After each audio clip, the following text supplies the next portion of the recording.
Sophia's story begins with a seemingly innocent job opportunity at a high-end store. But what unfolds is a tale of resilience against humiliation and prejudice. Despite being hired with ill intentions, Sophia, a woman in a wheelchair, faced her challenges with unwavering determination.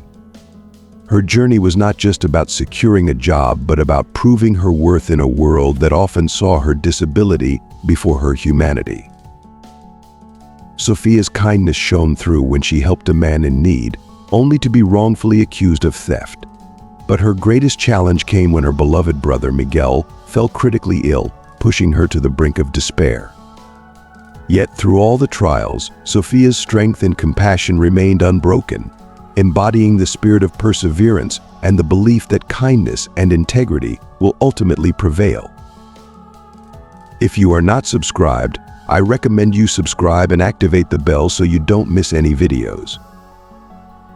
The store owner hired a disabled woman, not out of kindness, but with the cruel intent to mock her.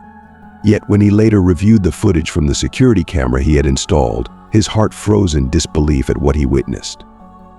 Sophia, with unwavering determination, expertly navigated her wheelchair towards the entrance of the cafe.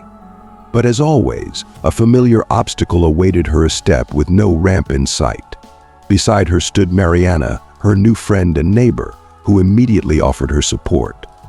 Together, they faced the challenge head-on, overcoming the step with a sense of quiet triumph.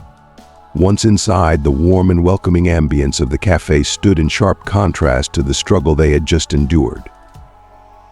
Mariana, still shaken by the effort, hesitantly took a sip of her coffee before speaking, her voice tinged with uncertainty. "I always wonder," she began, her words faltering as she searched for the right way to ask, "if it's inappropriate to inquire, but how?" Her voice trailed off, unsure of how to proceed. Sophia, sensing her friend's discomfort, offered a gentle smile, a silent acknowledgement of the question left unspoken. "You want to know about the wheelchair, right?" she asked, her tone inviting. Mariana, relieved and grateful for Sophia's understanding, nodded. "It's okay to ask," Sophia reassured her. "It all happened on my 15th birthday, a day that was supposed to be filled with joy and celebration." Mariana, now fully attentive, set her cup down, ready to listen to the story that had shaped Sophia's life. Sophia's voice trembled slightly as she recalled the past. "It was the party I had always dreamed of," she began. "My family, despite our financial struggles, had saved for years to give me that special day. We were all together in a limousine, our hearts filled with happiness and excitement. But then, in an instant, everything changed. A truck, driven by a man who had drunk too much, slammed into us." Mariana's face mirrored a blend of horror and compassion as she absorbed the gravity of Sophia's words. "My God, what a devastating tragedy." "It was beyond terrible," Sophia continued, her voice heavy with the weight of her memories. "Everyone in the limousine, my parents, 2 uncles, and the driver was killed instantly. Only my younger brother Miguel and I survived. I woke up in the hospital to the terrifying reality that I could no longer move my legs, and my right hand was partially paralyzed." Mariana, overwhelmed with empathy, gently took Sophia's still functioning hand into her own. "I'm so sorry," she whispered, her voice thick with emotion. Sophia offered a small, sad smile in response. "Thank you. The road to where I am now has been long and difficult. Miguel, who was just 13 at the time, and I had to rebuild our lives from the ground up, but we've managed day by day to find our way." "You're incredibly strong," Mariana said, her voice full of admiration. "I try to be." Sophia replied softly, "For both myself and for Miguel. And despite everything, I still find moments of joy, like now, sharing coffee with a friend, even if it's a bit more challenging just to get through the door." As the rich aroma of coffee filled the air and the connection between them deepened, Mariana carefully considered her next words. "Sophia," she began, her voice gentle yet earnest, "have you ever thought about being in a relationship?" I mean, you're such an incredible and beautiful woman. How has the idea of dating been for you?" The question, posed with genuine curiosity and respect, caused Sophia to shift uncomfortably in her wheelchair. She looked away, a mixture of surprise and reluctance clouding her expression. "Well, Mariana," she began, her voice barely above a whisper, "that's not an easy topic for me. To be honest, I've never even kissed anyone." Her words were almost swallowed by the soft hum of the cafe around them. "Since the accident, men seem to overlook me as a woman. They see the chair first, and with it, they see only pity, not the desire or interest that a young woman might hope to inspire. But deep inside, I know I am still a complete woman, even if I can't walk." Mariana gazed at Sophia with deep understanding, her heart aching for her friend. "That must be incredibly hard to bear," she said softly, her voice overflowing with empathy. "I can't even begin to imagine the frustration of being seen only for your wheelchair when in truth you have so much more to give." Sophia's lips curled into a faint, bittersweet smile, feeling the warmth of Mariana's unspoken solidarity. "And," she continued, her voice steady but tinged with sorrow, "losing my parents so suddenly thrust an immense responsibility onto my shoulders. In the blink of an eye, I became everything to Miguel, my little brother. I had to learn to be both mother and sister, to protect and care for him. There was no time to think about love or romance. My only focus was on survival and ensuring Miguel's well-being." Mariana tightened her grip on Sophia's hand, silently urging her to open up further.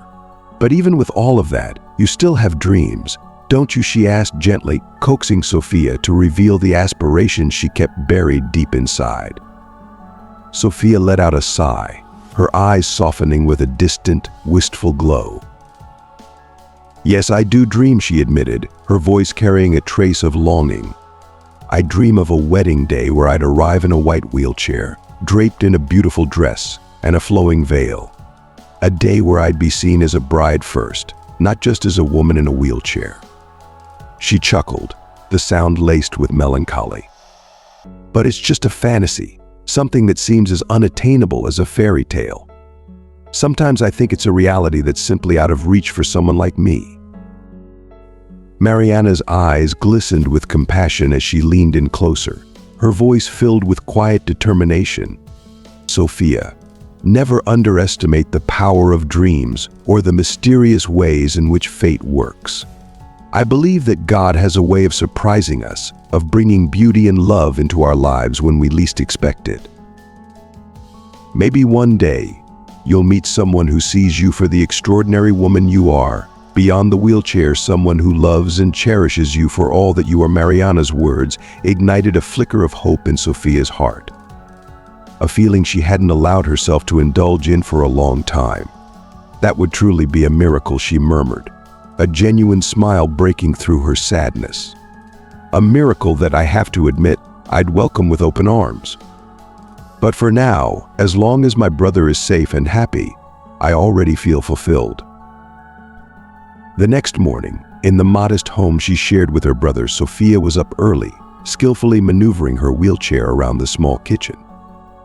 She went about her routine of preparing breakfast, finding solace in the simple task that brought a sense of normalcy to their otherwise challenging life. As she worked, Miguel entered the kitchen, his breathing labored and his face pale, his unruly hair framing his weary expression. "Good morning, Sophia," he greeted, his voice strained as he tried to mask his exhaustion. "Good morning, Miguel. How are you feeling today?" Sophia asked, her eyes filled with concern as she set the coffee on the table. She had grown attuned to every slight change in her brother's condition, a result of their close bond and her constant worry for his health. Miguel eased himself into a chair, struggling to regulate his breathing. I'm okay," he replied, attempting to sound stronger than he felt. "Just a little tired. Last night was rough. I had some coughing fits and shortness of breath." Sophia sighed deeply, her thoughts drifting back to the tragedy that had forever altered their lives. "Since the accident, your health has never been the same. These lung problems have taken so much from you, and it breaks my heart to see you suffer like this. I feel so helpless, like there's nothing more I can do to ease your pain." Miguel's eyes filled with sadness as he looked at Sofia. "You do more than enough, Sofia. Ever since you lost your job at the factory because of those cruel, humiliating remarks, things have been even tougher for us. I feel like I'm not doing my part. Every time I try to find work, my health gets in the way. I can't push myself without triggering another episode." Sofia's heart ached as she listened to her brother's words, feeling the weight of their shared burden. She wished with all her might that she could take away his suffering, but all she could do was continue to fight for them both, finding strength in their love and the hope that someday things might change for the better. Sofia looked at Miguel, her eyes filled with unwavering determination. "We'll find a way through this, Miguel. I refuse to give up on you, on us. I'll keep searching for a job.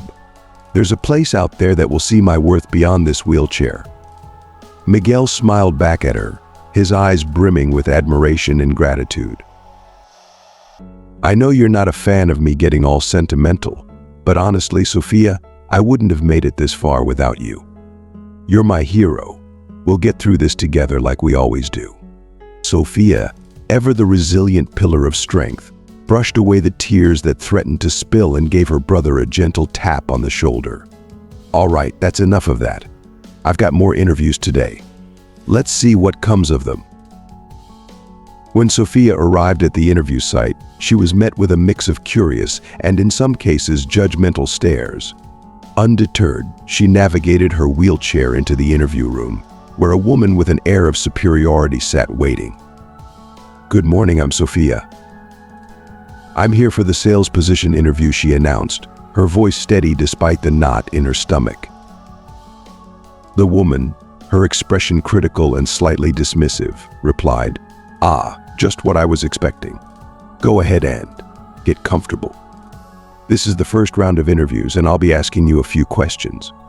But tell me, why do you think you're suitable for this role? Given your condition? Especially considering that our new store will be located in the most prestigious mall in Monterrey, catering exclusively to the city's elite with high-end suits and ties."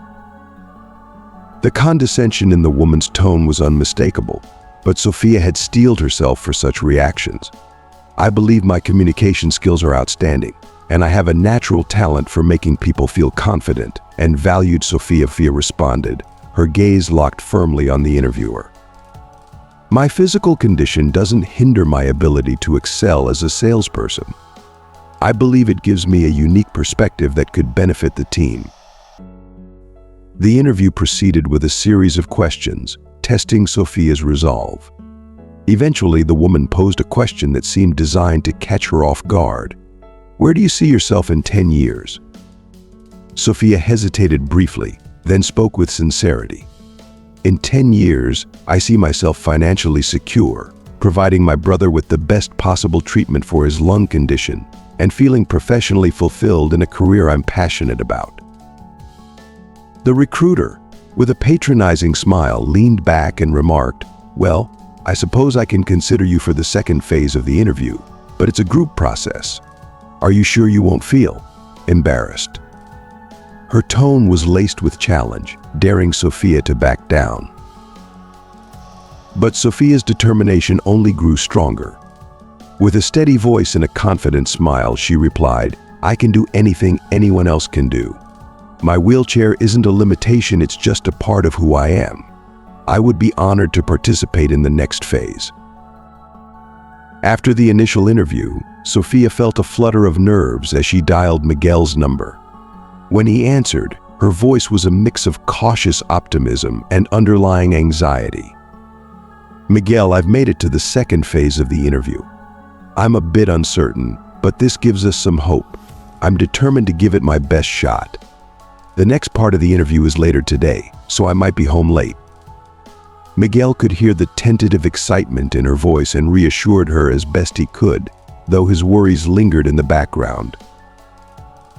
As the day wore on and Sofia waited for the second round, she found herself surrounded by the other candidates. They exuded an aura of confidence that only deepened her sense of alienation. The women were all tall, elegant, and fashionably dressed, their sleek figures accentuated by designer clothes that spoke of a lifestyle far removed from Sophia's reality. The men, equally polished, wore expensive suits that screamed luxury, their shoes gleaming as if freshly polished by invisible hands. Each candidate seemed to fit seamlessly into this world of affluence and style, a world that Sophia felt was light years away from her own. She couldn't help but feel like an outsider, a fish out of water in a pond filled with shimmering, gold-scaled koi. The weight of the differences between her and the other candidates pressed heavily on her, but she tried to push those thoughts aside, reminding herself of the importance of this opportunity. She had come this far, and she was determined not to let self-doubt rob her of the chance to improve her and Miguel's lives. The atmosphere in the room shifted as the store owner finally made his entrance. He was a man who carried himself with an air of authority, his posture straight, his stride confident, and his smile just a little too slick. Everything about him radiated control and superiority. "Welcome, everyone," he began, his voice smooth and practiced. "You're here today because you want to join the Elegance and Style team, a chain renowned for its impeccable service and our commitment to excellence." He paused, letting the weight of his words sink in, his gaze traveling over each candidate with calculated precision before finally landing on Sophia. His eyes narrowed slightly as he took her in, the edges of his mouth curling into a smirk. "Here at Elegance and Style, we believe in always moving forward," he said, his tone taking on a mocking edge. "In the past, that meant walking forward, but now, I suppose we should say just moving forward." As he said this, his eyes fixed on Sophia's wheelchair, and he let out a low chuckle. The other candidates, sensing the implied jest, began to laugh, some softly, others more openly, aligning themselves with the store owner's condescending attitude. Sophia felt the familiar sting of embarrassment and discomfort wash over her, but she forced herself to smile, determined not to let them see her falter. Inside, her heart was pounding, her mind racing as she struggled to maintain her composure. She reminded herself once again why she was there, the necessity of that job, the promise of a better life for her and Miguel.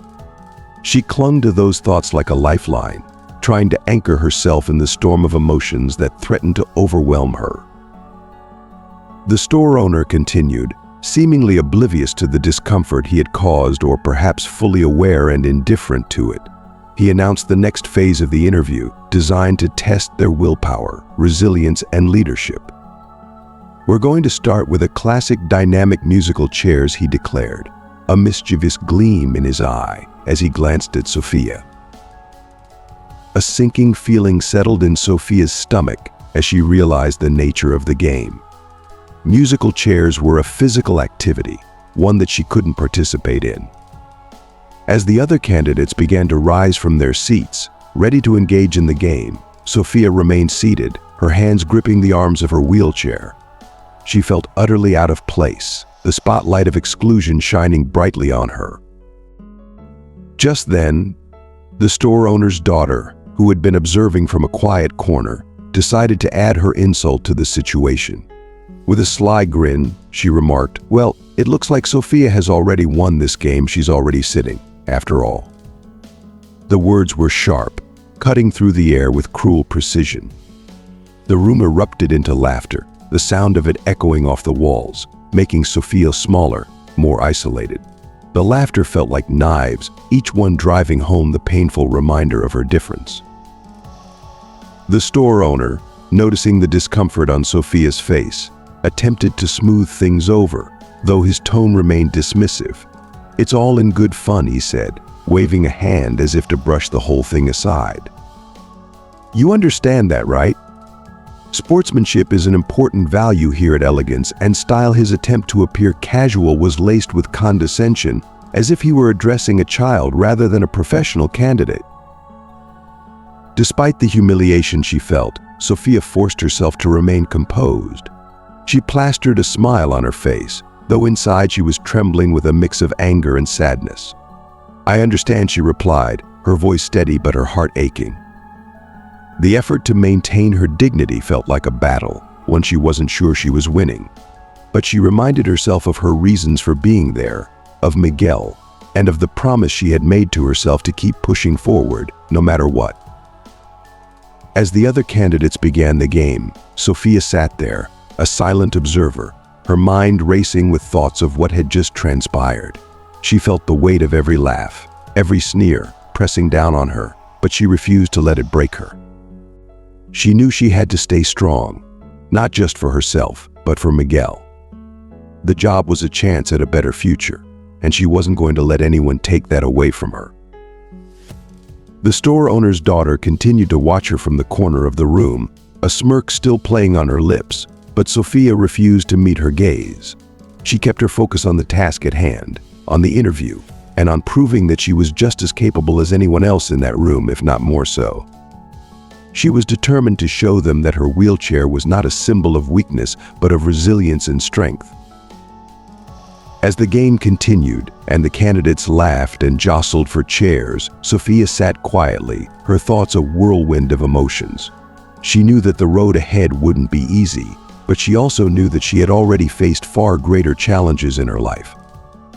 This was just one more hurdle to overcome, and she was ready to face it head on. The tension in the interview room was so thick it felt almost suffocating.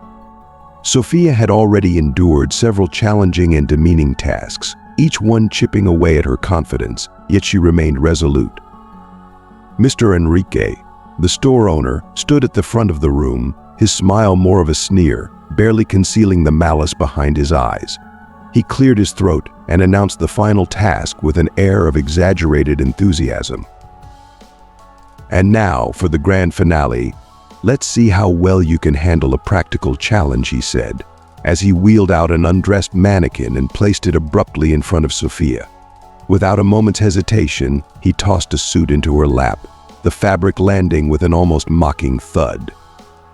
"Come on, Sophia, show us how you dress a client." Sophia felt her stomach tighten with a mix of anxiety and indignation.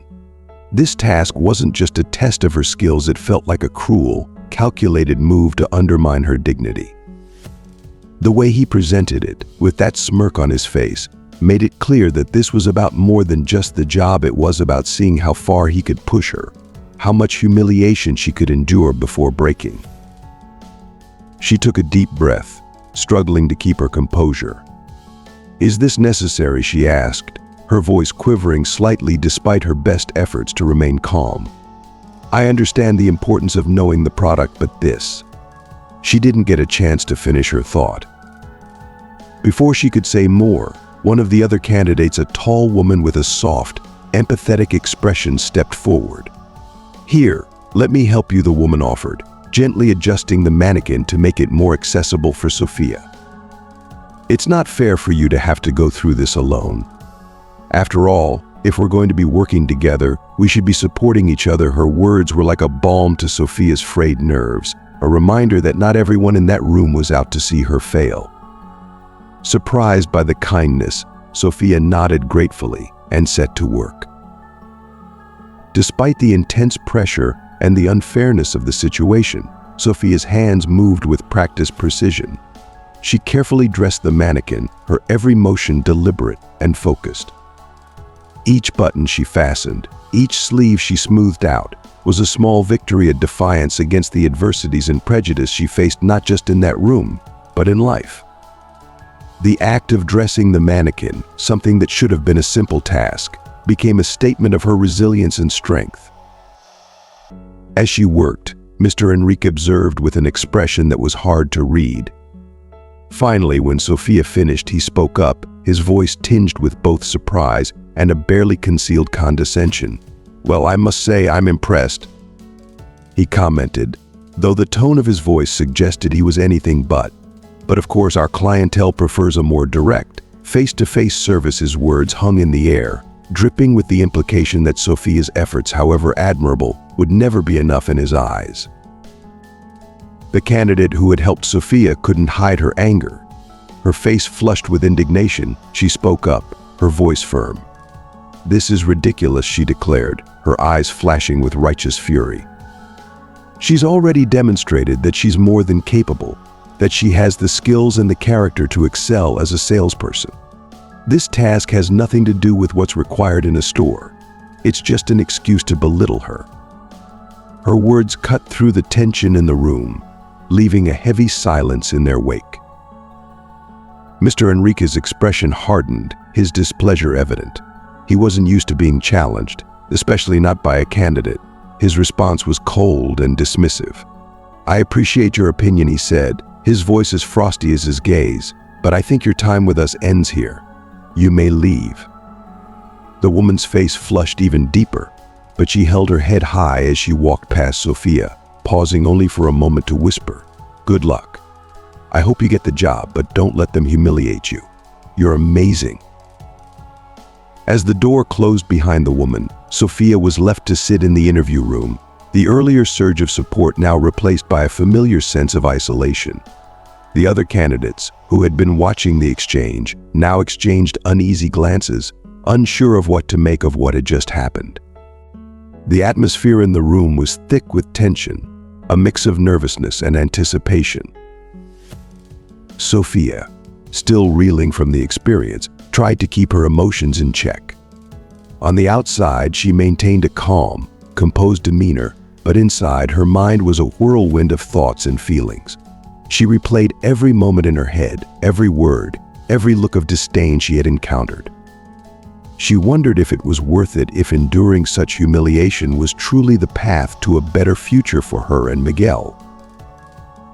As the minutes ticked by, Sophia found herself reflecting on her journey, on all the struggles she had faced since the accident that had changed her life.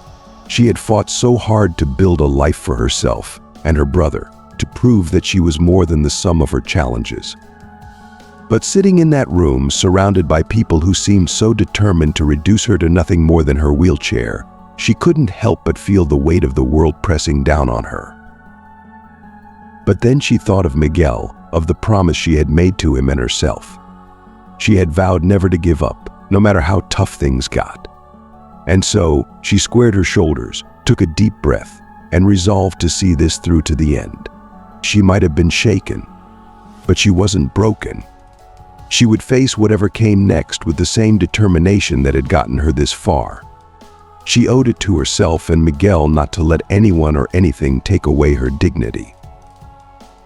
Mr. Enrique finally returned to the room, his demeanor exuding the air of someone who held the power to change lives with a mere word. The room fell silent as all eyes turned to him, each candidate hanging on his every movement. "Ladies and gentlemen," he began, his voice carrying the weight of authority, "I want to thank each of you for your participation today. Making these decisions is never easy, but I believe we've selected the best to join our elegance and style family." He paused, relishing the suspense he was creating, his gaze sweeping slowly across the room before settling on Sophia. "Let's start with a choice that I'm sure will bring a little fun to our team. Sophia, congratulations, you're hired." For a moment, Sophia was caught between disbelief and confusion.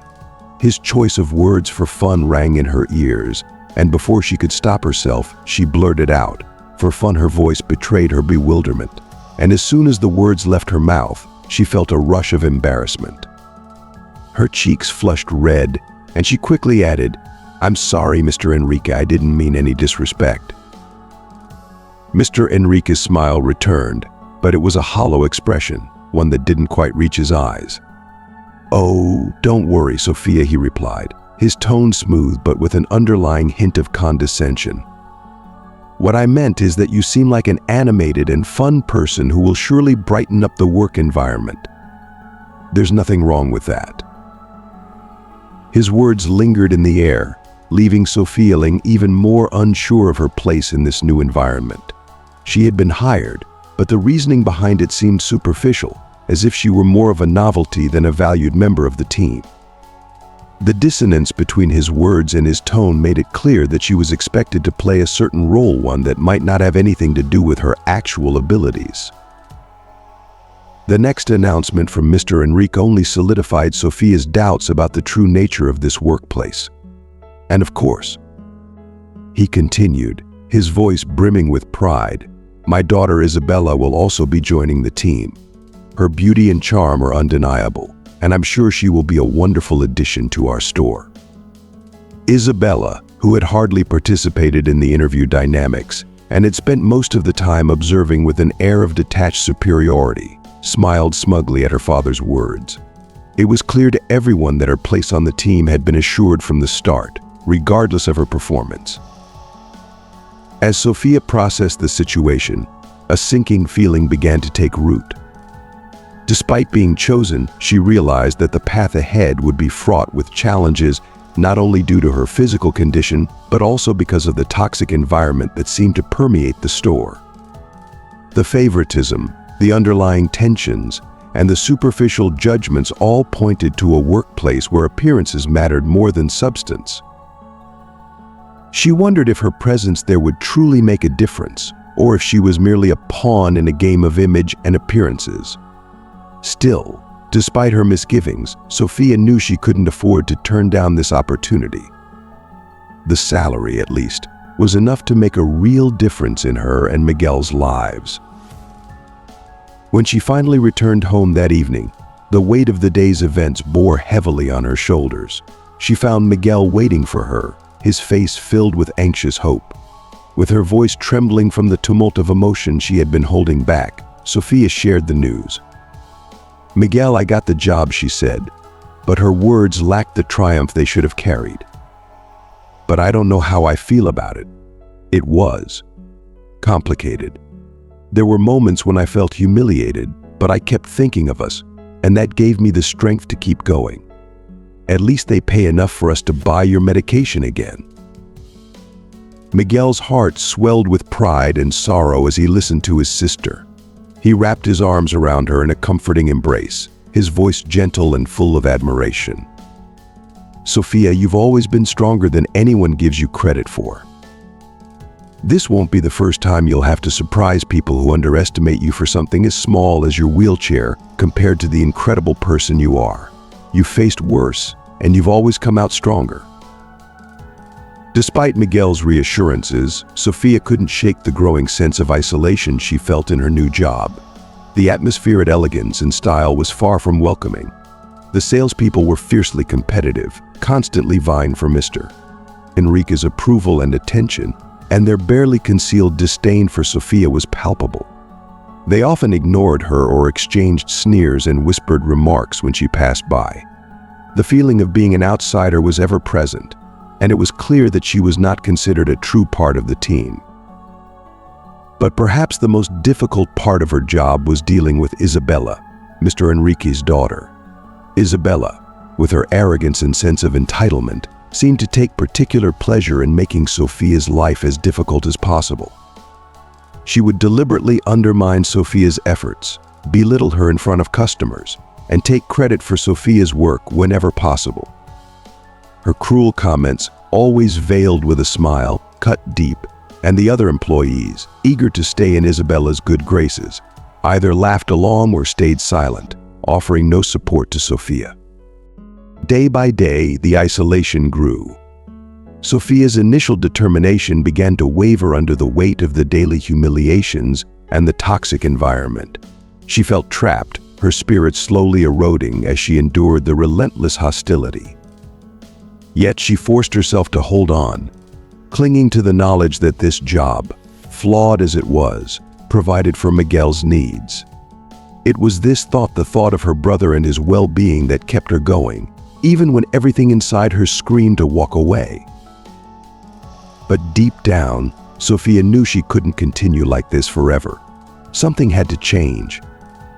She had to find a way to either make her mark on this place, to carve out a space where she could be respected for her talents and not just tolerate her differences, or she would have to leave and seek out a place that would truly value her. The road ahead was uncertain, But Sophia knew that she had faced uncertainty before and survived. And so, she resolved to face each day with as much courage as she could muster, hoping that one day her perseverance would pay off, and she would no longer have to prove her worth to people who couldn't see it. One day, after a lively session of gossip and laughter at the register, Isabella approached Sophia with a smirk that dripped with malice. "Sophia, today you're in charge of changing the dressing room curtains. They need to be taken to the laundry. I hope you can handle the job," she said, her words slicing through the air like sharp knives. Sophia knew instantly that this wasn't a genuine task, but rather another attempt to humiliate her.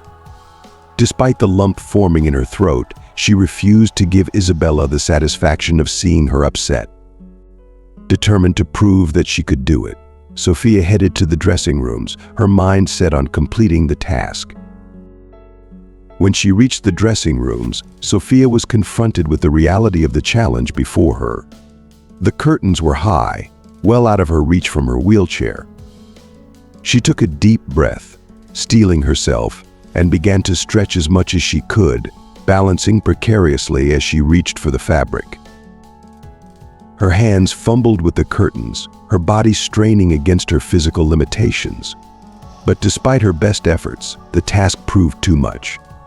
As she reached too far, Sophia lost her balance, the wheelchair tipping, and she fell hard to the floor. Pain shot through her, but it was the tears of frustration that quickly filled her eyes. She lay there, helpless and defeated, her heart heavy with the sense of failure. It was in this vulnerable moment that Lupe, the store's cleaning woman, walked into the dressing room.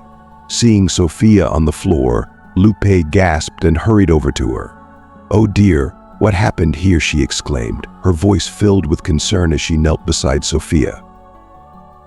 With gentle care, Lupe helped Sophia back into her wheelchair, her touch comforting as she guided her into a sitting position. Sophia, still shaking from the fall, couldn't hold back her sobs any longer.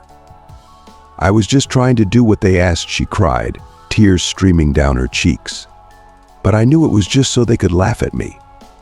I feel so useless here, Lupe, as if I'm less than everyone because of my wheelchair." Lupe's expression softened with deep empathy. She reached out and stroked Sophia's arm, her voice soothing. "You're not useless, dear. These people don't see the true value in anyone. I'm also invisible to them, but that doesn't define who we are. Your worth isn't measured by what they think or say." Lupe's words were like a balm to Sophia's wounded spirit, though the pain in her heart still lingered. "I just wanted to show that I can be useful, that I can do something good here," Sophia said, wiping her tears away, her voice thick with emotion. "But with each passing day, it feels like I'm only deceiving myself by believing in an impossible dream." Lupe's eyes filled with compassion and understanding as she knelt beside Sophia. "You know, Sophia," she began, her voice filled with quiet conviction, "the strongest people are those who face the world despite all adversities. You have a strength that they will never understand. Don't let them take that away from you. You're here for a reason. And I believe you'll show everyone just how capable you are." Lupe's words resonated deeply with Sophia, planting a small seed of hope in her heart, even as the shadows of doubt continued to loom large. The next day at the store, Sophia was stationed in the elegance and style section, her hands methodically folding shirts and organizing pants. She took a certain pride in her work, finding solace in the small tasks that kept her focused and grounded. From her position, she had a clear view of the store's entrance, and it was during one of these quiet moments that she noticed a man walk in, a man who seemed completely out of place in the luxurious environment of the store. He was dark-skinned, his face and clothes smeared with red earth, as if he had just emerged from hard physical labor. He wore shorts and a sweaty t-shirt, his hair disheveled and unkempt. To Sophia, he looked like he had just come from a construction site, or perhaps a long day working in the fields. His presence immediately caught her attention, not just because of how out of place he seemed, but because of the way the other saleswomen reacted, or rather, didn't react to him. The saleswomen at the front of the store noticed the man, but they chose to ignore him, their faces set in expressions of disdain and disinterest. Wrapped in their bubble of privilege, they barely acknowledged his existence, their noses slightly turned up as they continued with their conversations, making no effort to offer assistance. It was as if, in their eyes, this man was invisible or worse, unworthy of their time and attention. Sophia watched the scene unfold, her heart aching at the sight. She understood what it felt like to be dismissed, to be seen as less than others simply because of appearance. She knew the pain of being overlooked and undervalued, and she couldn't stand to see someone else treated that way. Gathering her resolve, Sophia decided to do something that the others wouldn't. She wheeled herself toward the man, her heart beating with a mixture of empathy and determination. As she approached him, the man looked up, his eyes meeting Sophia's with a mix of surprise and gratitude. "Good afternoon, sir," Sophia greeted him with a warm smile, her voice kind and welcoming. "Is there something I can help you with today?" The man seemed taken aback by her kindness, as if he hadn't expected to be treated with such respect in a place like this. "Yes, thank you," he replied, his voice rough but appreciative. "I'm looking for something special, something nice for my wife. She's been working so hard, and I want to surprise her." Sophia's heart warmed at his words, and she felt a renewed sense of purpose. Here was a man who, despite his rough exterior, was driven by love and care for his family. "That's wonderful," she said, her smile growing brighter. "Let me help you find the perfect gift. We have a variety of beautiful items that I'm sure she'll love." As she guided him through the store, showing him different options, Sophia felt a sense of fulfillment that had been missing for so long. For the first time in what felt like forever, she was doing something that mattered, something that made a difference. The man's gratitude was evident in every word he spoke, and as Sophia helped him select the perfect gift, she realized that her value didn't lie in the opinions of people like Isabella or Mr. Enrique. It wasn't defined by her wheelchair or by the petty judgments of others. Her worth was in her kindness, her empathy, and her determination to do what was right, even in the face of adversity. As the man left the store with his purchase, he turned back to Sophia, his eyes shining with genuine appreciation. "Thank you," he said, his voice filled with sincerity. "You've been a great help. My wife is going to love this." Sophia nodded, her heart lightened by the encounter. "It was my pleasure," she replied, and as he walked out the door, she felt a renewed sense of strength and purpose. The challenges of working at Elegance and Style were far from over. The toxic environment, the disdainful looks, and Isabella's cruelty still weighed heavily on her. But Sophia knew now that she had the power to make a difference, not just in the lives of others, but in her own life as well. She would continue to face each day with courage, knowing that her strength lay not in the approval of others, but in her unwavering resolve to be the best version of herself, no matter what obstacles stood in her way. Isabella, with a smirk plastered on her face, made sure her voice carried across the store. "Looks like someone wandered into the wrong place. This isn't a charity center for the poor." Her words cut through the air like a knife, laced with disdain. Sophia felt a surge of indignation at Isabella's cruel remark, her eyes flicking to the man who now looked around the store, clearly uncomfortable and uncertain. The flush of embarrassment on his face was evident as he realized the eyes of the store were on him, but not in the way a customer should be treated. Determined not to let Isabella's cruelty define the moment, Sophia immediately stopped what she was doing and maneuvered her wheelchair toward the man. She met his eyes with a warm, welcoming smile, trying to ease the tension that had gripped him. "Good afternoon," she greeted him, her voice full of sincerity. "Can I help you with something? You seem like you could use a moment to rest. May I offer you a glass of water?" The man, taken aback by Sophia's kindness amid the disdainful stares of the others, nodded gratefully. "Yes, please," he responded, his voice tinged with relief. "I would appreciate that very much." Sophia guided him toward a small water fountain at the back of the store, a quiet corner away from the scrutinizing eyes of Isabella and her friends. As he drank, The man thanked her again, his voice low with embarrassment. "I'm sorry if I smell like sweat. I've been working all day, and I'm in a bit of a hurry, but I wanted to pick up a shirt for tonight." "Please don't worry about that," Sophia replied gently, guiding him back toward the store's main area. "We all have those days. Now, let's find you the perfect shirt. Do you have a preference for color or style?" Her tone was professional yet compassionate, embodying the kind of service every customer deserved, regardless of appearance or status. As they moved through the store, Sophia was acutely aware of the disapproving glances from Isabella and the other saleswomen. She chose to ignore them, focusing instead on making the man feel valued.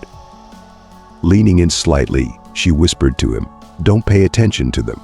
Here at Elegance and Style, all customers receive our best service, no matter how they arrive." Sophia's dedication shone through as she methodically showed the man several shirt options, explaining the different cuts, colors, and fabrics with the same care she would offer any other customer.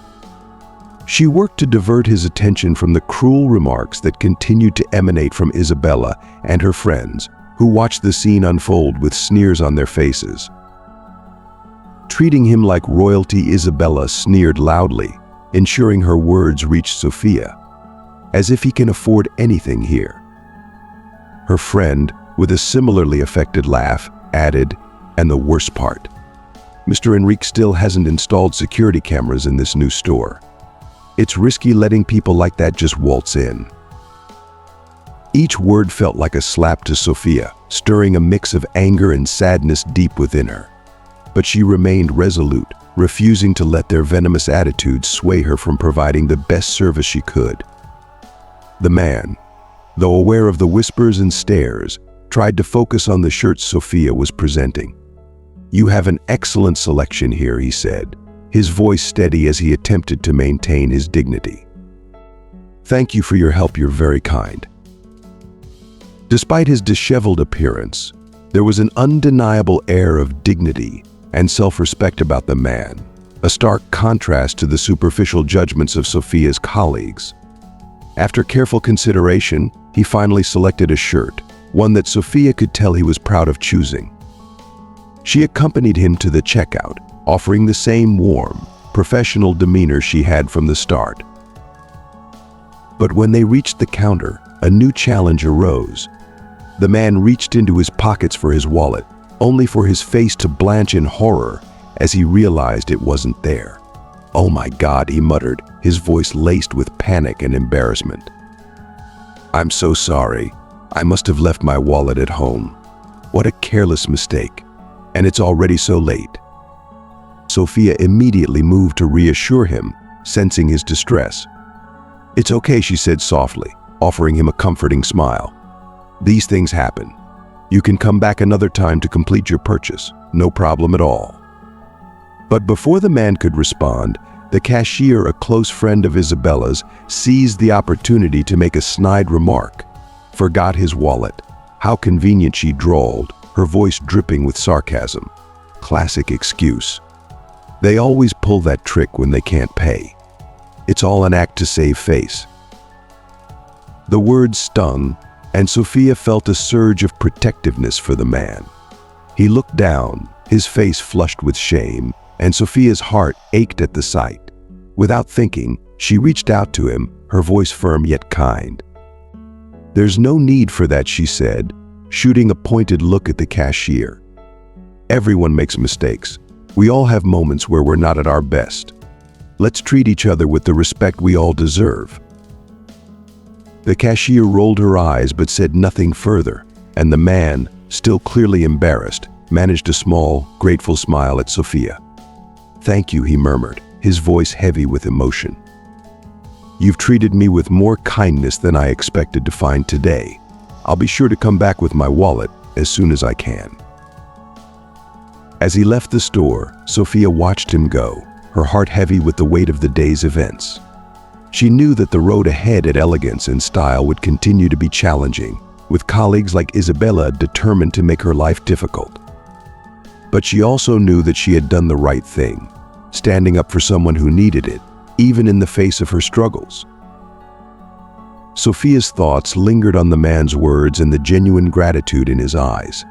It reminded her that her value wasn't determined by the approval of her coworkers, but by the impact she made on the lives of others, even in small, everyday moments. She resolved to hold on to that truth, to let it guide her actions in the days to come, no matter how tough things got. After all, it was kindness and integrity, not the toxic judgments of others, that truly defined a person's worth. Sophia stood frozen, her heart pounding in her chest as Mr. Enrique's words echoed in her mind.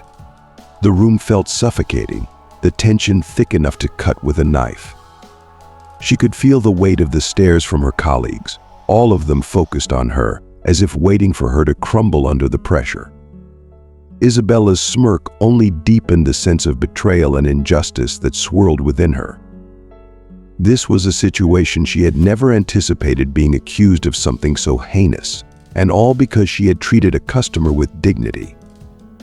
Taking a deep breath, Sophia mustered all the courage she could find, determined not to let her emotions overpower her.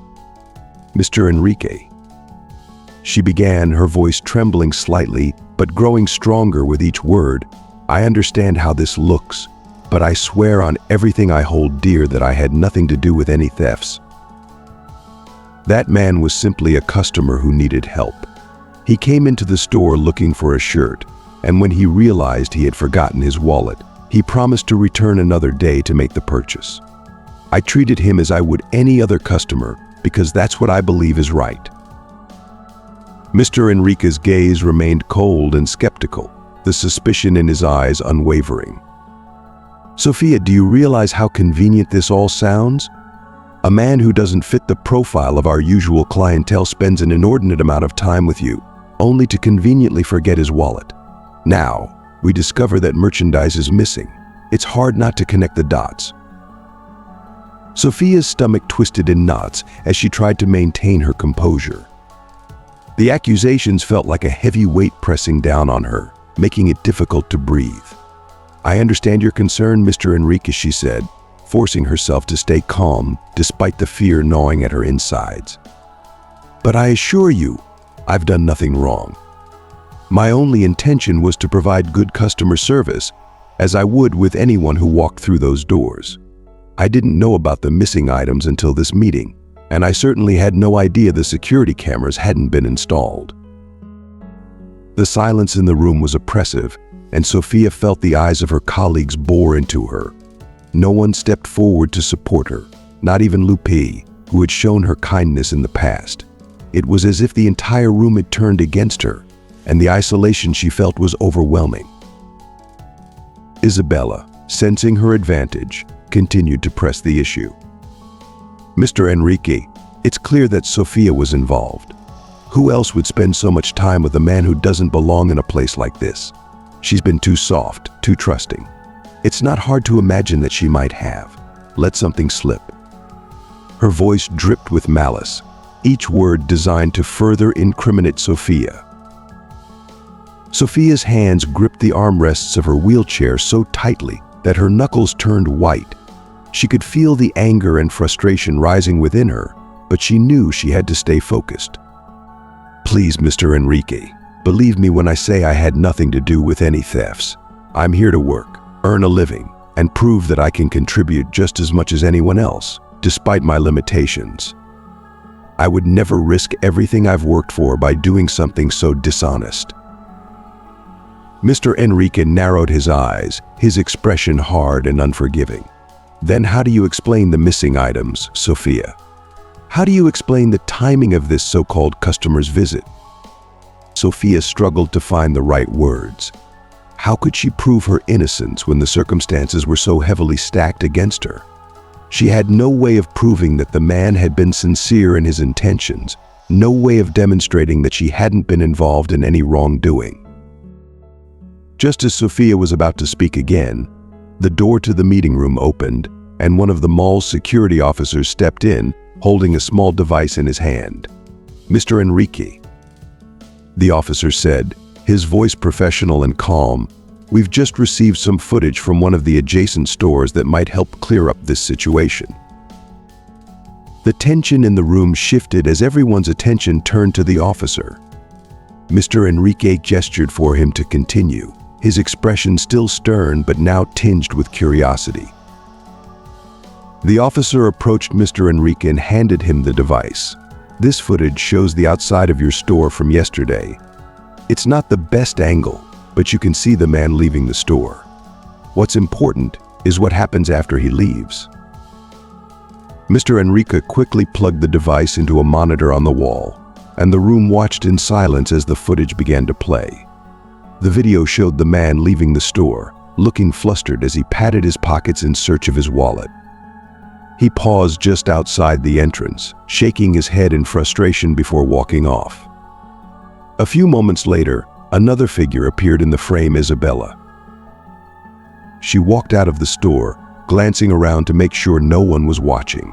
She then reached into her bag and pulled out several shirts and pants, hurriedly shoving them into a larger bag she had hidden nearby. The footage ended with her walking quickly in the opposite direction of the mall's security cameras. The room fell into a stunned silence. Mr. Enrique's face darkened with anger as he turned to face Isabella. "Isabella, what is the meaning of this?" he demanded, his voice trembling with fury. Isabella's confident demeanor crumbled in an instant. I didn't mean to," she stammered, her face pale as the reality of the situation set in. I thought. I didn't think it would come to this." Mr. Enrique's face was a mask of rage as he addressed the room. Everyone, leave except for Sophia and Isabella. The employees quickly filed out, murmuring to each other in shock. Once the door was closed, Mr. Enrique turned his full attention to Isabella. "You've not only embarrassed yourself but this entire store. And worse, you tried to pin this on Sophia, who did nothing but her job. I'm deeply disappointed in you, Isabella."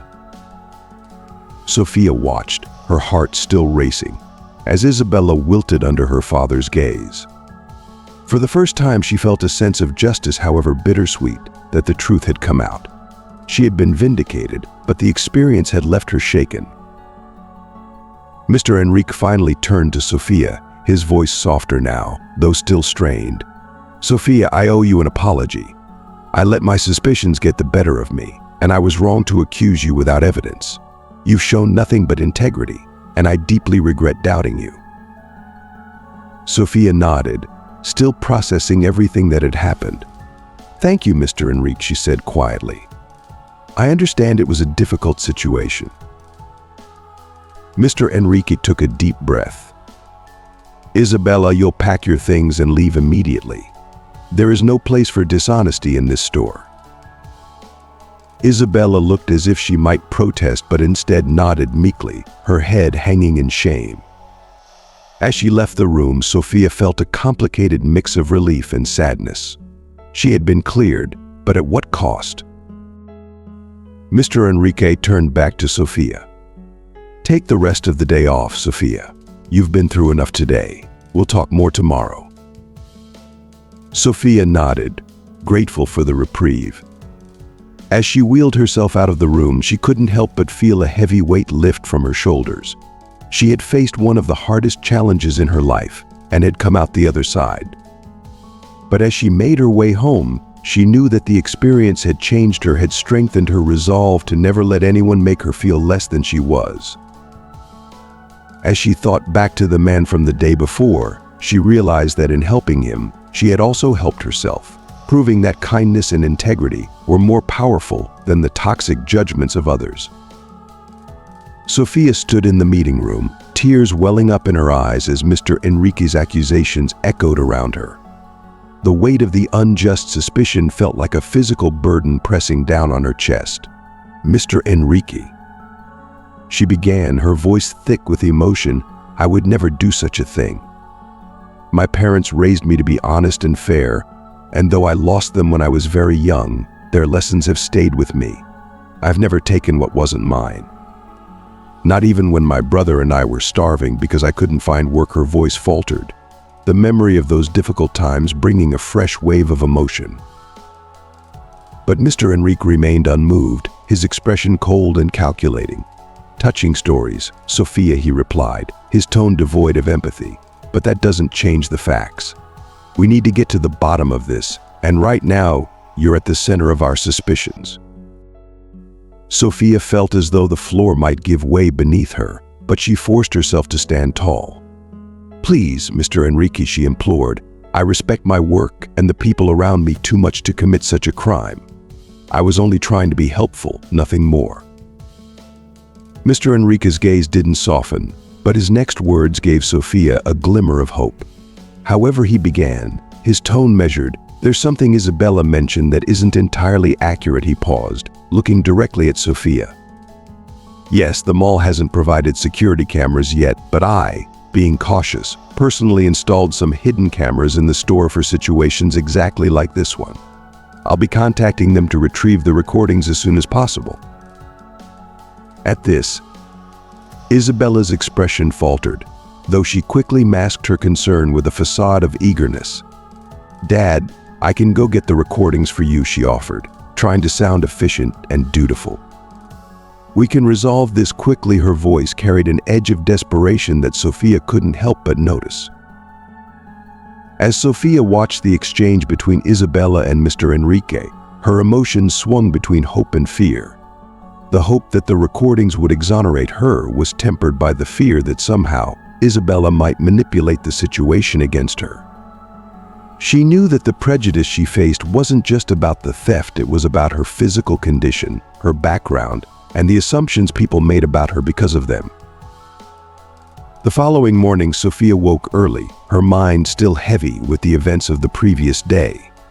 Anxiety gnawed at her, the fear of being unjustly fired looming large. The thought of losing her job, the one thing that provided a semblance of security for her and Miguel, filled her with dread. She knew she needed to be strong, but the weight of the unknown pressed heavily on her heart. As she prepared to leave for work, Sophia decided to say goodbye to her brother Miguel, as she always did. It was a small ritual, but one that gave her strength each morning. However, as she approached Miguel's room, a sense of unease washed over her. Something wasn't right. She moved closer, calling his name softly, but there was no response. Panic began to rise within her as she realized Miguel was struggling to breathe, much worse than in any previous episode. His breaths were shallow, his face pale and clammy. "Miguel, wake up, please," Sophia pleaded, gently shaking his shoulder, but he remained motionless, his breaths coming in ragged gasps. A surge of fear overtook her, and with trembling hands, she grabbed her phone and dialed for an ambulance. "Please come quickly, my brother can't breathe," she cried into the phone, her voice shaking with desperation. She tried to explain Miguel's lung condition to the operator, but her words came out in a rushed, frantic stream. The paramedics arrived swiftly, and one of them, a doctor, immediately assessed Miguel's condition. Sophia's desperate attempts to explain her brother's medical history were met with urgency. "We can't waste time," the doctor said, his voice firm. "We need to intubate him right here." The paramedics quickly prepared the necessary equipment as Sophia watched, helpless and terrified. As they worked to stabilize Miguel, Sophia's emotions overwhelmed her. She stood in the corner of the room, tears streaming down her face, feeling utterly powerless. The fear of losing Miguel, the only family she had left, was paralyzing. The memory of losing her parents resurfaced, and the thought of facing the world without Miguel's comforting presence was unbearable. When the paramedics finally finished intubating Miguel, one of them approached Sophia. "We're taking him to the hospital now," he said gently. "He's stable, but we need to run more tests." Sophia, still crying, nodded. "Can I go with him in the ambulance, please?" she asked, her voice barely above a whisper as she wiped her tears. The doctor looked at her with a mix of sympathy and regret. "I'm sorry, Ma, I am, but we can't fit your wheelchair in the ambulance. But don't worry, we'll take good care of him." Left with no choice, Sophia quickly called a taxi to follow the ambulance. As she sat in the back seat, her tears continued to flow freely. The fear and sadness were overwhelming, and the reality of the situation crashed down on her like a tidal wave. Miguel wasn't just her brother, he was a part of her soul, someone she had cared for like a son since the loss of their parents. The thought of losing him now, after everything they had been through together, was too much to bear.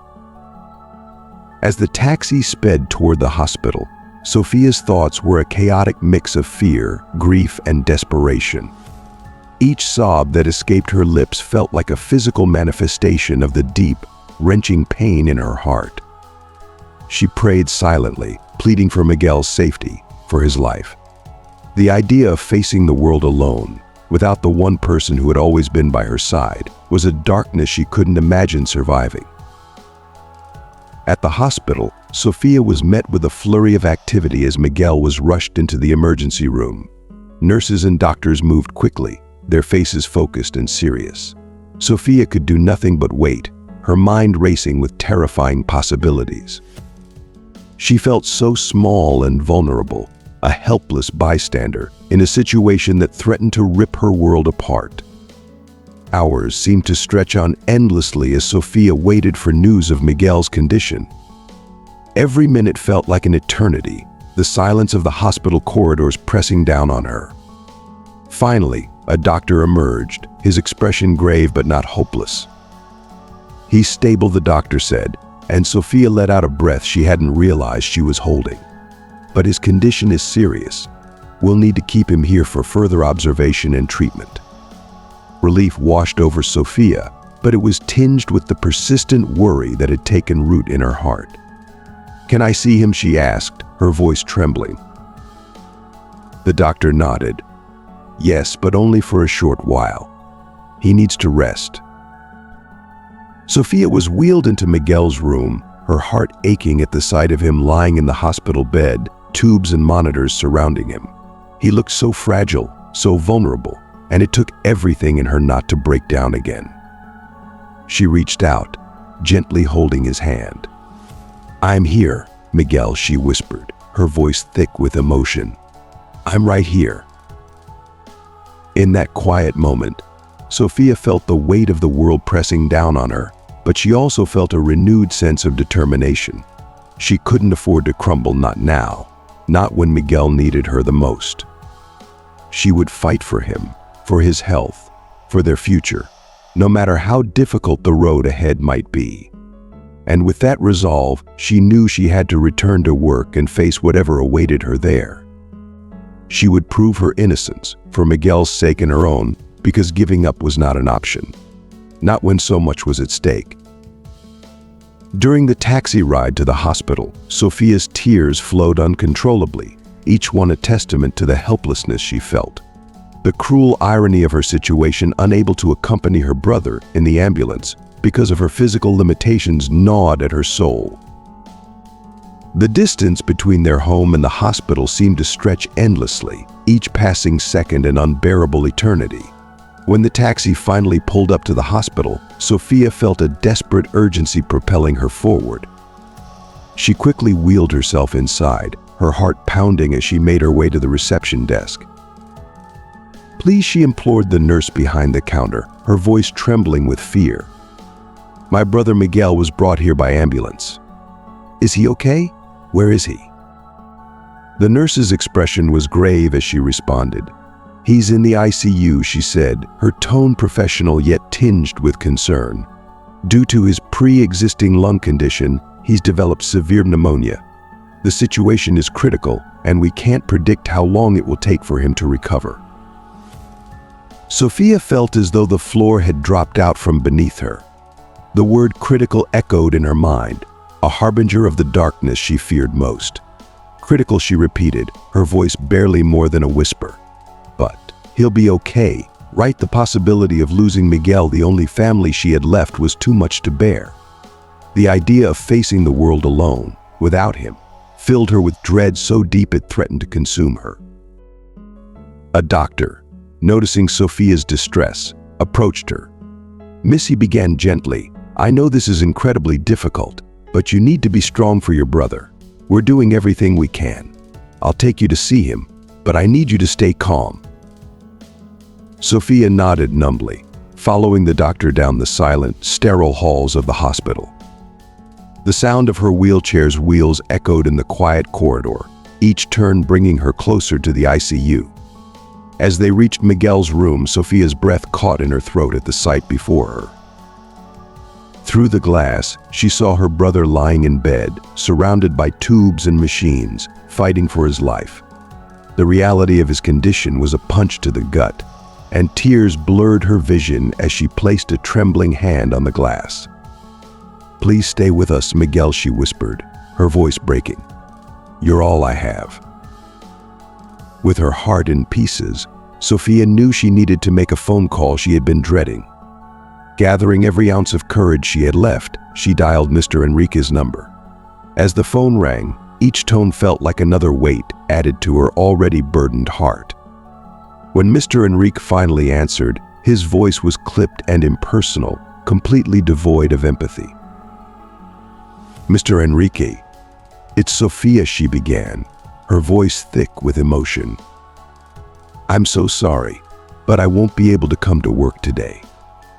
My brother Miguel had a serious health crisis this morning, and he's been admitted to the hospital in critical condition. I'm with him now, and I don't know when I'll be able to leave."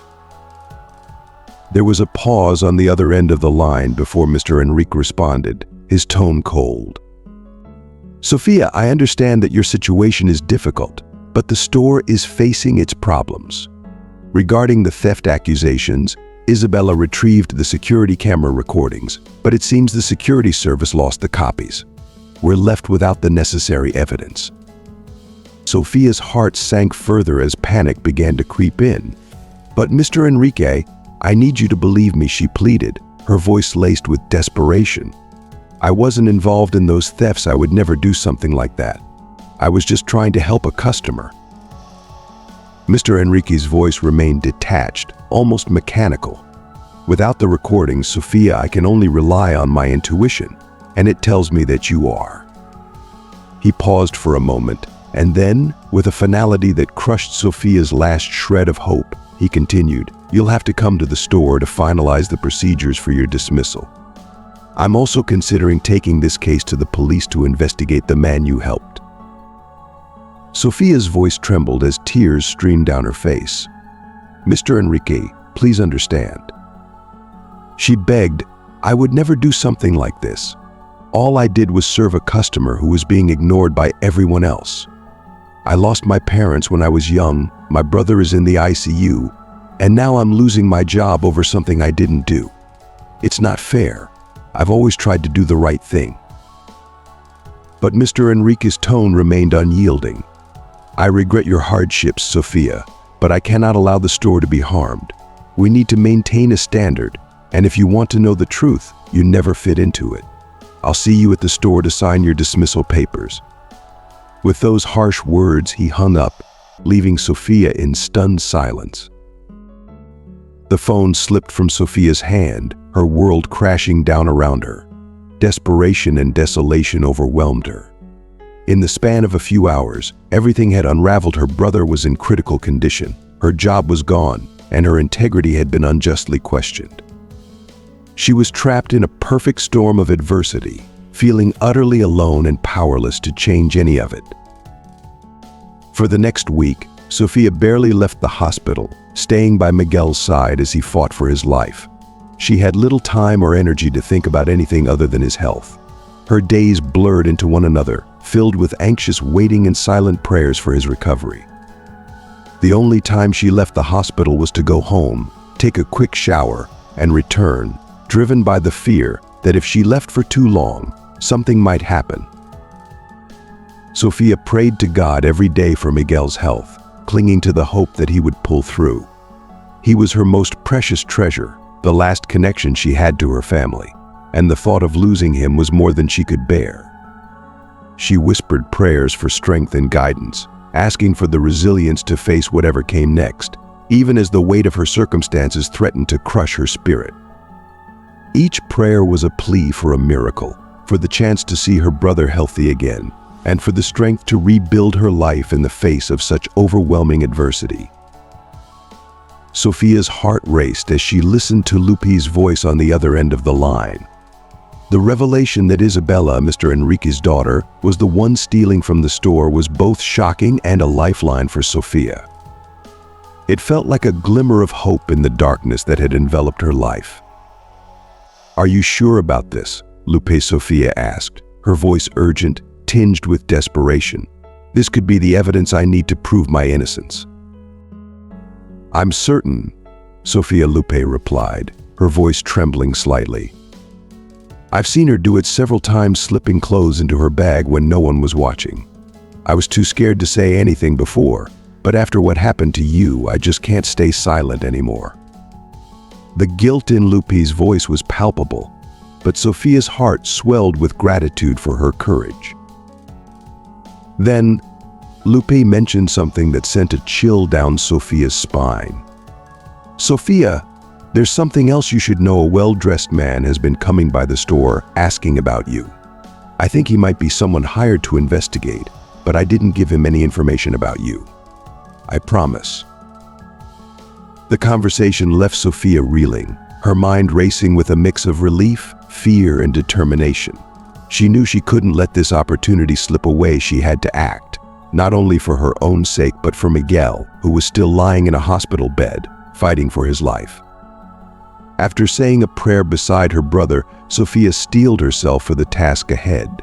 She needed to find the evidence that could clear her name, and she knew exactly where to start. The next morning, Sofia arrived at the security service office that Lupe had mentioned Prosegur. As she entered the building, she was greeted by a receptionist who directed her to the person in charge of the recordings. The man who met her was middle-aged, with a serious expression that softened slightly as he listened to Sofia's story. She told him everything about the unjust accusations, the thefts at the store, and how her life had been upended, all while her brother lay critically ill in the hospital. "Miss, I regret everything you're going through," the man said, his voice heavy with sympathy.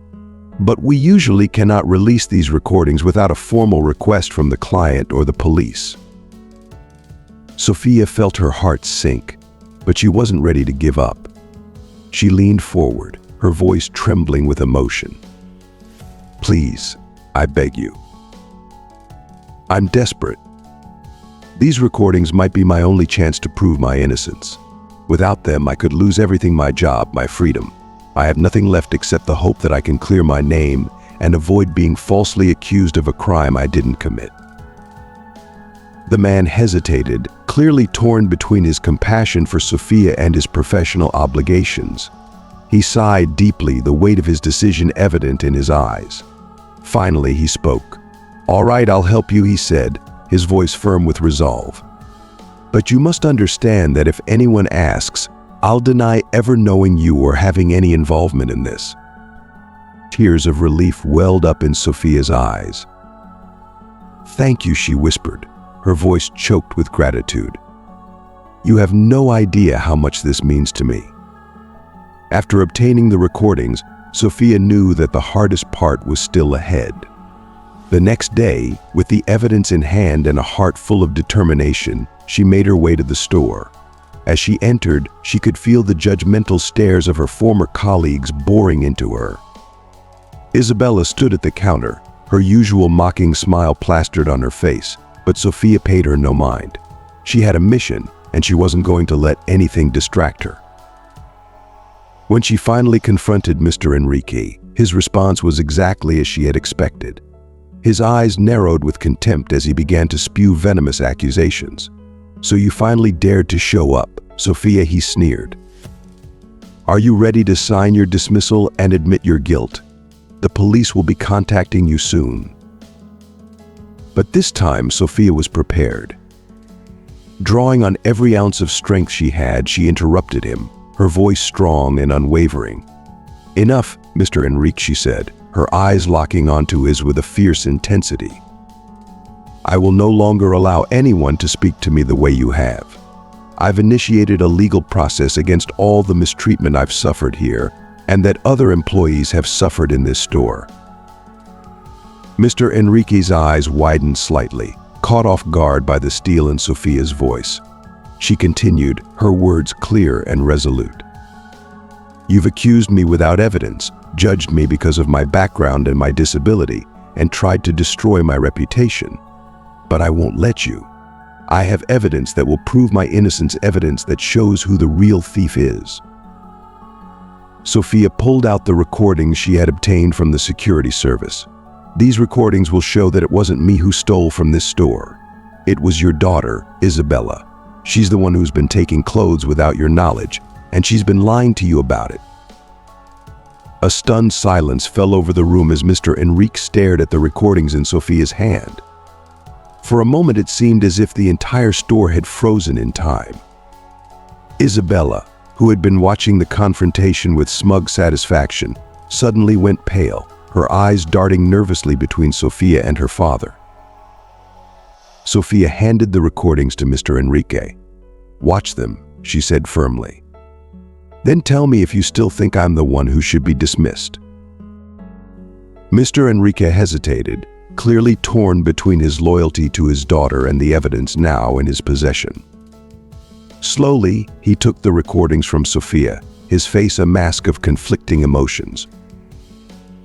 "I suggest you watch them soon, Mr. Enrique," Sophia added, her voice steady. "Because if you don't, I'll be taking these to the police myself." Isabella's expression twisted into one of fear and anger. "You can't do this, Sophia," she hissed, her voice low and venomous. "You don't know what you're messing with."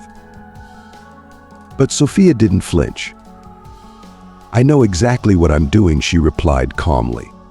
"I'm standing up for myself and the truth."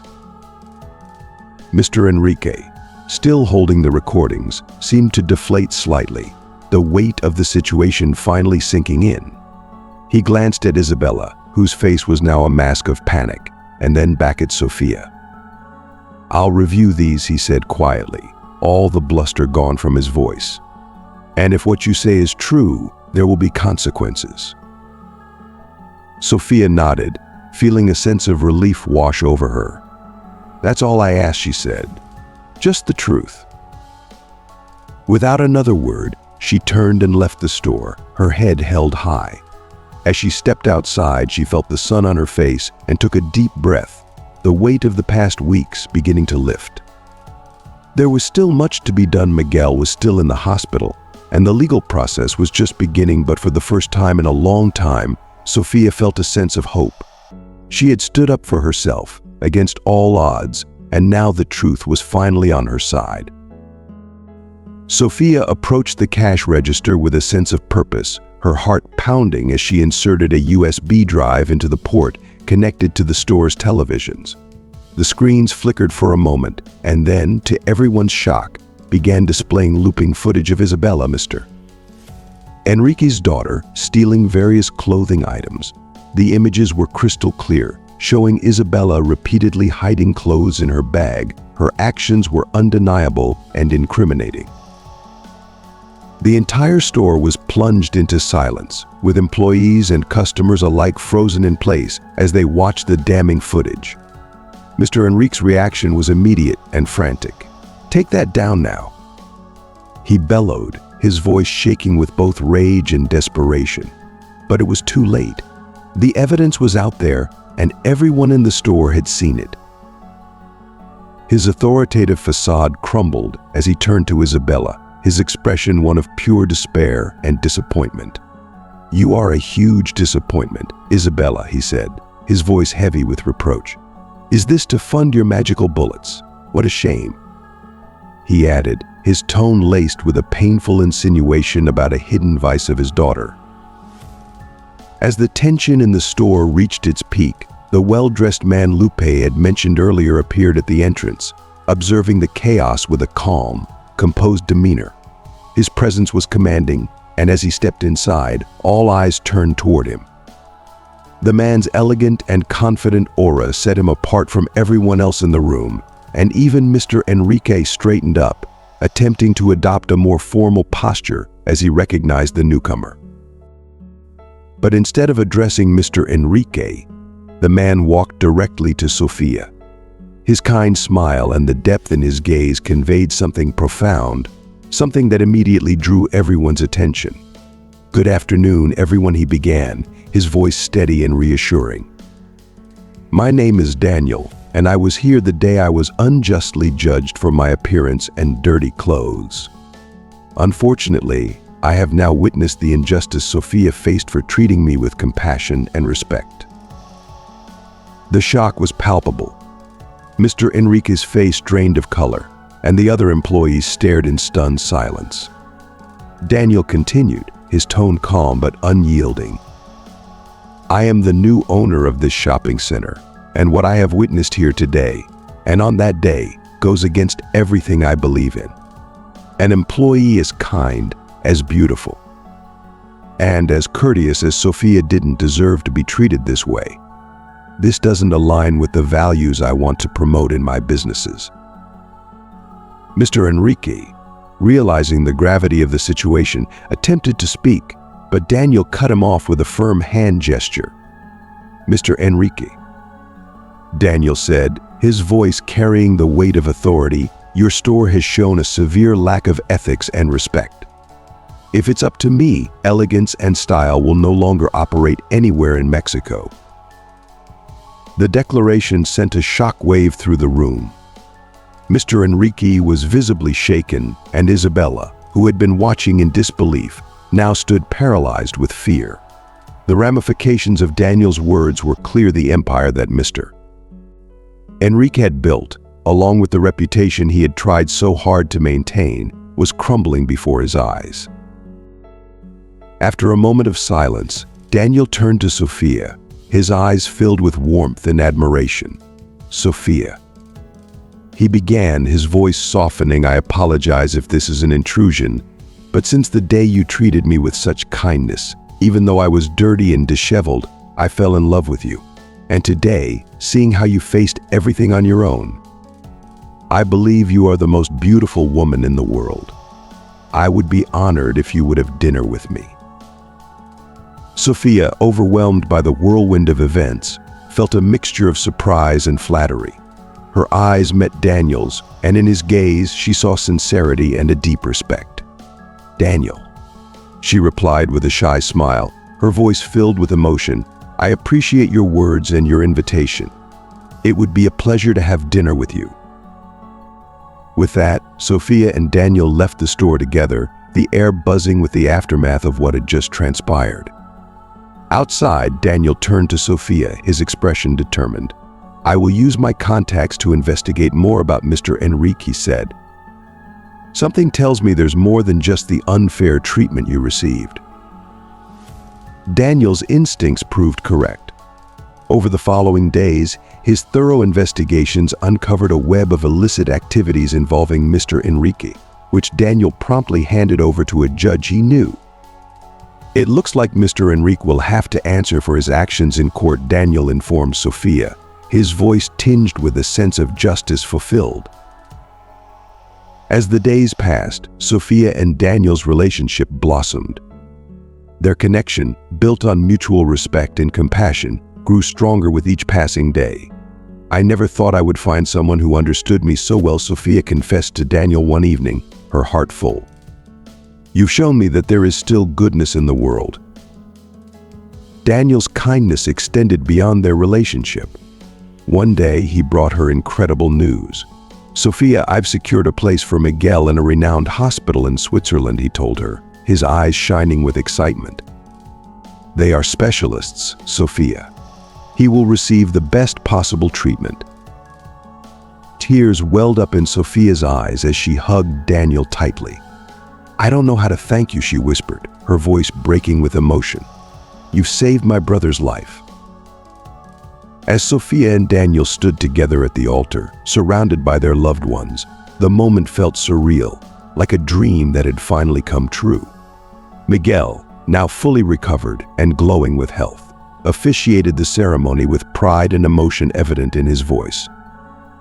"It is an honor to celebrate this love," he began, his eyes misty as he looked at Sophia and Daniel.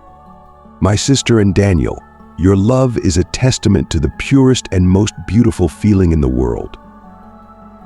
Later, during the reception, Sophia's dear friend and former neighbor, Mariana, took the microphone to give a heartfelt speech. "Sophia," she began, her voice soft and filled with warmth, You are living proof that kindness and resilience prevail. God saw the goodness in your heart and sent you an angel in the form of Daniel. Today, the dreams you once shared with me in that little cafe have come true. And I know you deserve every moment of happiness. As Sophia looked around at the faces of those who had become her family, a profound sense of peace and joy washed over her. Her life had been a long journey filled with trials and heartache, but it had ultimately led her to a place of love, justice, and fulfillment. Surrounded by those who loved her, Sophia knew that the uncertainty that once clouded her future had now dissipated, leaving her with the bright and beautiful life she had always dreamed of.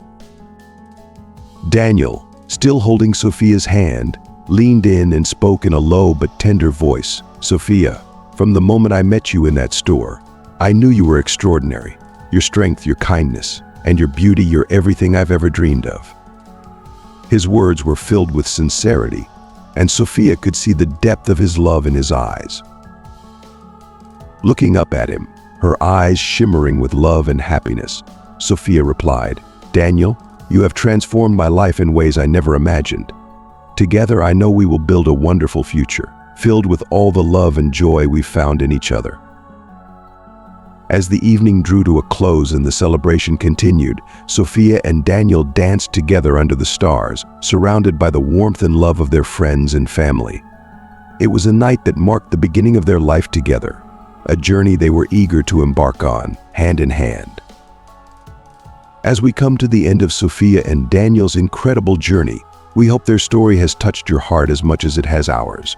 From enduring trials and heartache to finding love, justice, and happiness, their journey is a powerful reminder of the strength that lies within us all. Now, we'd love to hear from you. What have you learned from Sophia's story? Is there a lesson or a moment that resonated with you, something you'll take with you and apply in your own life? Please share your thoughts and reflections in the comments below. If you liked this video, please leave your comment below, and don't forget to like, share, and subscribe to our YouTube channel. Your support helps us continue to bring you stories that inspire and uplift. We can't wait to share the next one with you.